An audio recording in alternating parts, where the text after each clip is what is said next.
Welcome to the CEIBS China Knowledge Podcast, produced by the China-Europe International Business School. So we will start with the most general question. And as we're talking about before, the whole topic is very much about why BRICS Summit even matters, why this organization even matters. So can you please tell us how relevant is BRICS today? For example, some people say it's more political than economical. And how do you look at that? The BRICS countries is basically where economic growth has been for the last 10, 20 years. Okay, so if you look at the map today, where is economic activity, where is economic growth? It is in emerging markets. And in particular in China, but we'll come back to that. So given that Europe and America have had rather slow economic growth since the financial crisis, even though they're now coming out of the crisis, but the economic dynamics has been in the emerging economies, and therefore the economic weight of these countries in the global economy is such that it matters if the leaders of these countries talk to each other. Mm-hmm. But we do have already important organizations such as G20, G7, especially G20. You would say that it's quite inclusive already and quite representative and quite important, obviously. So how relevant is BRICS compared to G20? The advantage of having a smaller group of people on the table is that you can actually agree on something. I think the main insight from G20 is that they can't agree on anything anymore. Whereas, but the other thing you have to be aware of with all these global summits, these are political events that serve to show their influence and their power, etc. Okay, they are not necessarily about making important agreements. A lot of the agreements, especially when we talk about the relationships of China and the world with other countries, they tend to be bilateral. Okay, the China is in the driving seat now in terms of negotiating its relationships with other countries. China doesn't need BRICS or G20 or any of the other associations. Okay, maybe G20 is a good means to build alliances also with the advanced economies, right? But when it comes to projecting China's economic influence, and therefore the basis for the next stage of Chinese economic growth to other emerging economies, it's bilateral relationships with the main other emerging economies that matter for China. Okay, but if we want to see the BRICS countries in the bigger picture of the world, especially when it comes to whatever they agree on among themselves, how they fit into the rest of the world, the other already existing mechanisms such as G20 and so on. I think we have to start seeing these questions the other way around. The economic dynamics is in East Asia. China and India together are almost half the world population. So it matters what they do. And especially now that we see America basically disengaging from constructive dialogue with the rest of the world, and Europe being busy with petty internal things such as the Brits or the Greeks. The question is, how can the other countries fit themselves in and build a relationship with the emerging economies? The dynamics have changed. I agree with you on that. How do you see the mid and long-term economic strategies of BRICS countries when it comes to international cooperation?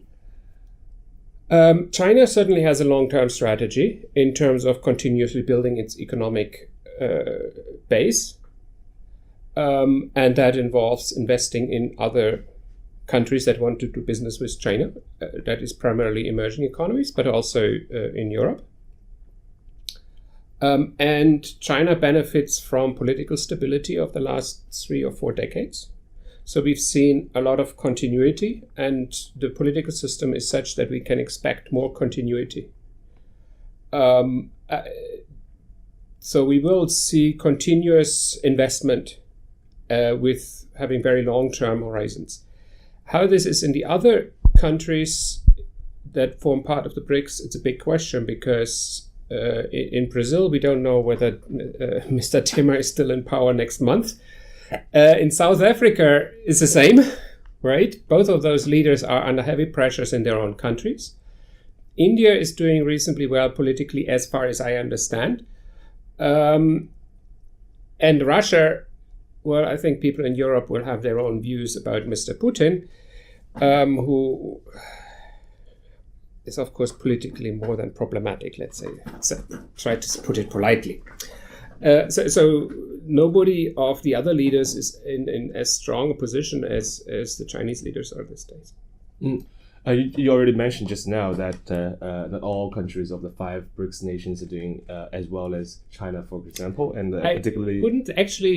I wouldn't say they do as well as China. If you look at the economic data, especially over the last 10 years, when BRICS started as a collaboration, we were all talking about those are the new driving forces, but actually all of the other 4 countries have gone through various sorts of crises. China is the only of the 5 countries that has a continuous strong economic performance. Yeah, that's maybe I didn't sound right. That's actually what I was going to say. I was like, we can see that most of these BRICS nations are not doing as well as China does. Mm-hmm. So particularly Russia, Brazil, and South Africa in this case, we can say. And then India, as we know, is not always exactly on the same side of China for many different reasons, mainly political, I would say, and given the daily situation in particular. And China's got its own initiative, One Belt, One Road, which it seems to be very much focused on this year and probably will be in the future. So how do you see these very different countries doing also very differently on different levels stick together? As usual with these sort of summits, they will focus on those points where they have common interest, and they will ignore those things where they have deep differences, right? These summits are very much about symbolical action, okay? And that means, for example, in the area of free trade, and also in the area of international investment, they will probably issue statements that sound not that different than what we would have heard from the G7 5, 10, 15, or 20 years ago. Okay, strong commitment to free trade in principle, while acknowledging that there may be some exceptions.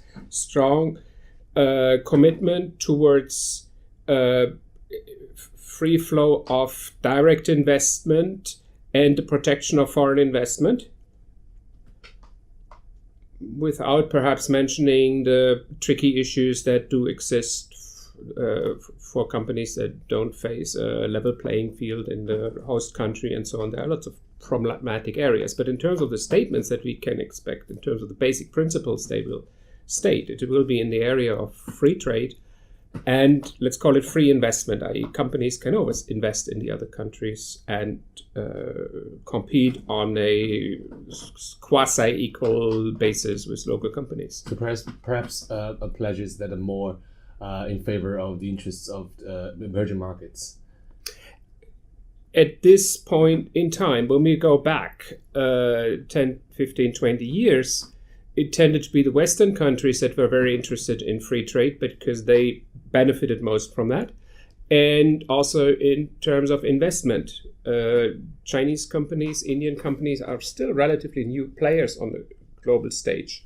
And 10 years ago or 15 years ago, the main concern in that area was from the Western countries, America and Europe, who had their companies investing in India and China and wanted them to be protected against government actions. They wanted to have the possibility to acquire local companies. They wanted to have a level playing field.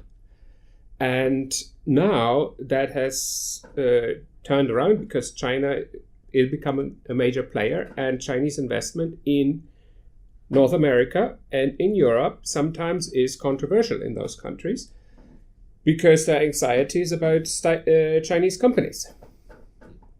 As you mentioned, there are going to be statements in these fields of common interest, free trade, and free investment. But how binding, let's say, how credible are these statements? Are they going to really matter? I don't think there's no formal enforcement mechanisms for any of that. Right? It's an intention, a statement of intention, and what may be more important is what's discussed behind the closed doors in terms of what actions where they may coordinate each other's action, let's say in forums like the WTO or the United Nations. That will be behind the scenes and less transparent to people like yourself, i.e. the media. Right, there will be some coordinations on issues that are of concern to the Chinese, and as I said, Chinese have really the bargaining power at this time in history. They have some issues of concern, so they want to make sure that the South Africans or the Russians are in line with them whenever there is a controversial issue coming up in one of the other forums, the bigger forums such as the United Nations, and vice versa. Right, so you don't step in my bag, I don't step in your bag. In forums like the United Nations. Right? So it's this sort of tacit agreement. I don't think anything will be put on in writing on those sort of things and not be said in public, but that sort of agreement could very well be behind the scenes. Right? That's the normal thing that happens in bargaining. Right? I support you here, you support me there. Thanks for listening to the CEIBS China Knowledge Podcast. Keep up with business in China by subscribing on iTunes U or through your favorite podcast app. China-Europe International Business School has campuses and teaching facilities in China, in Shanghai, Beijing, and Shenzhen, as well as Africa, in Accra, Ghana, and in Europe, in Zurich, Switzerland. The CEIBS MBA program is ranked number 1 in Asia and 11th in the world by the Financial Times 2017 Global MBA ranking. CEIBS is the bridge that connects the world and China.